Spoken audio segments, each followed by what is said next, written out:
아침 하나님과 함께 누리는 하늘의 양식 오늘 만나. 그때에 이스라엘 사람들이 기드온에게 이르되 당신이 우리를 미디안의 손에서 구원하셨으니 당신과 당신의 아들과 당신의 손자가 우리를 다스리소서. 내가 너희를 다스리지 아니하겠고 나의 아들도 너희를 다스리지 아니할 것이요 여호와께서 너희를 다스리시리라. 내가 너희에게 요청할 일이 있으니 너희는 각기 탈취한 귀고리를 내게 줄지니라. 이는 그들이 이스마엘 사람들이므로 금 귀고리가 있었습니다. 무리가 대답하되 우리가 즐거이 드리리이다 하고 겉옷을 펴고 각기 탈취한 귀고리를 그 가운데에 던지니 기드온이 요청한 금 귀고리의 무게가 금 1700세겔이요 그 외에 또 조승달 장식들과 폐물과 미디안 왕들이 입었던 자색 의복과 또 그 외에 그들의 낙타목에 둘렀던 사슬이 있었더라. 기드온이 그 금으로 에봇 하나를 만들어 자기의 성읍 오브라에 두었더니 온 이스라엘이 그것을 음란하게 위함으로 그것이 기드온과 그의 집의 올무가 되니라. 미디안이 이스라엘 자손 앞에 복종하여 다시는 그 머리를 들지 못하였으므로 기드온이 사는 40년 동안 그 땅이 평온하였더라. 요아스의 아들 여룹바알이 돌아가서 자기 집에 거주하였는데 기드온이 아내가 많으므로 그의 몸에서 낳은 아들이 70명이었고 세겜에 있는 그의 첩도 아들을 낳았으므로 그 이름을 아비멜렉이라 하였더라. 요아스의 아들 기드온이 나이가 많아 죽음에 아비에셀 사람의 오브라에 있는 그의 아버지 요아스의 묘실에 장사되었더라.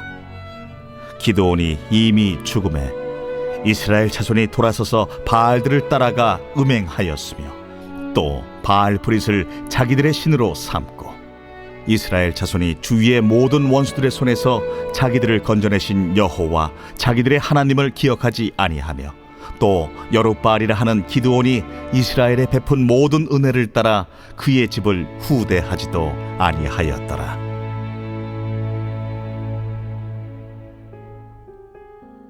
위대한 사사 기드온이 미드안으로부터 이스라엘을 구원했습니다.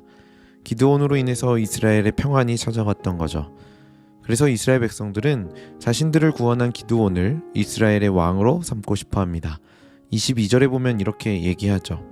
그때에 이스라엘 사람들이 기드온에게 이르되 당신이 우리를 미디안의 손에서 구원하셨으니 당신과 당신의 아들과 당신의 손자가 우리를 다스리소서 하는지라. 당신이 미디안의 손에서 우리를 구원했으니 우리를 앞으로 계속 왕으로서 다스려 달라는 요청이었습니다. 그런데 이러한 백성들의 요청을 기드온은 거절합니다. 그러면서 아주 멋진 이야기를 하죠. 기드온이 그들에게 이르되 내가 너희를 다스리지 아니하겠고 나의 아들도 너희를 다스리지 아니할 것이요 여호와께서 너희를 다스리시리라 하니라. 이스라엘은 사람에 의해서 다스려지는 게 아니라 하나님에 의해서 다스려짐을 고백하고 있는 겁니다. 너무 멋진 고백처럼 보이죠. 그런데 기드온의 삶을 보면 그렇게 멋진 고백만은 아닙니다. 왜냐하면 첫 번째로 기드온은 왕으로 다스리는 건 포기했는데 이미 왕처럼 백성들 위에 군림합니다. 24절에 보시면 기드온이 또 그들에게 이르되 내가 너희에게 요청할 일이 있으니 너희는 각기 탈취한 귀고리를 내게 줄지니라 하였으니 이는 그들이 이스마엘 사람들이므로 금 귀고리가 있었습니다.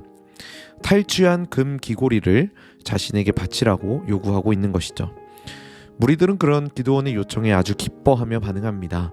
25절에 보니까 우리가 즐거이 드리리이다 이렇게 얘기하면서 상당한 양의 금을 기드온에게 바쳤던 겁니다.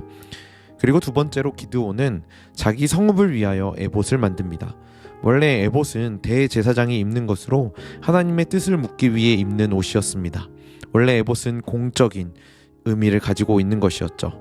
그러나 기드온은 스스로 에봇을 만들면서 개인적인 것으로 에봇을 격화시켜 버렸습니다.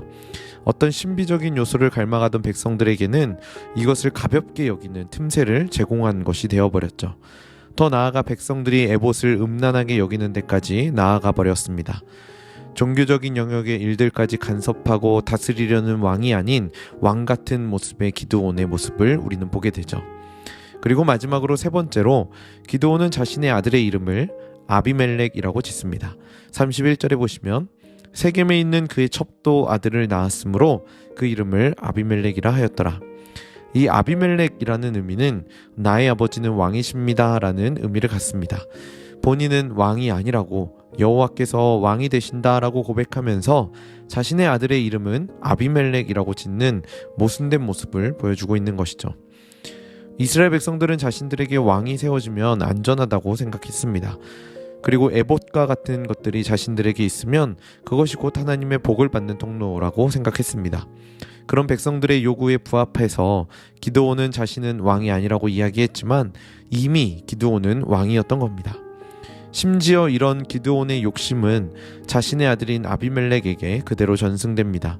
아비멜렉은 나중에 70명의 형제를 다 죽이고 왕이 되기도 했었죠. 더 나아가 기드온의 그런 언행불일치의 모습으로 인해서 이스라엘은 더욱 타락의 길로 나아가게 됩니다. 기드온이 이미 죽음에 이스라엘 자손이 돌아서서 바알들을 따라가 음행하였으며 또 바알브릿을 자기들의 신으로 삼고 결국 기드온이 남겨둔 불신앙의 요소들로 인해서 이스라엘은 바알들을 따라가 음행하는 타락의 열매를 맺을 수밖에 없었던 거죠. 그리고 이것은 하나님의 경고의 메시지가 이루어진 것이기도 합니다. 27절에 보면 기드온이 그 금으로 에봇 하나를 만들어 자기의 성읍 오브라에 두었더니 온 이스라엘이 그것을 음란하게 위함으로 그것이 기드온과 그의 집에 올무가 되니라. 기드온이 남겨둔 에봇이 음란하게 여겨졌고 그것이 그의 집에 올무가 되었던 거죠. 기드온은 하나님을 왕이라고 자기는 왕이 될 수 없다라고 고백했지만 그의 입술과 그의 삶의 모습은 전혀 달랐습니다. 스스로의 모습은 이미 왕이었던 겁니다. 이처럼 우리도 우리 입술의 고백과 우리의 삶의 모습이 다를 때가 정말 많이 있습니다. 그리스도인이라고 고백하고 교회에 다니면서도 여전히 세상과 다른 모습이 없는, 여전히 세상과 똑같은 모습으로 살아가고 있는 우리의 모습은 오늘 기드온이 보인 모습과 동일하다고 할 수 있을 것입니다. 하나님은 우리에게 계속해서 말씀하고 계십니다. 오늘의 말씀을 통하여서도 그렇고 하나님 앞에 엎드릴 때도 그렇고 하나님이 우리에게 주신 양심이 결국 하나님의 뜻이 무엇인지 알게 하시고 그 뜻에 순종하게 하시죠. 그래서 우리는 그 하나님의 뜻에 순종하기 위해서 하나님과의 관계에 올바르게 서 있어야만 하는 것입니다. 그때 우리는 언행불일치의 신앙에서 언행일치의 신앙인으로 성장할 수 있게 되는 겁니다.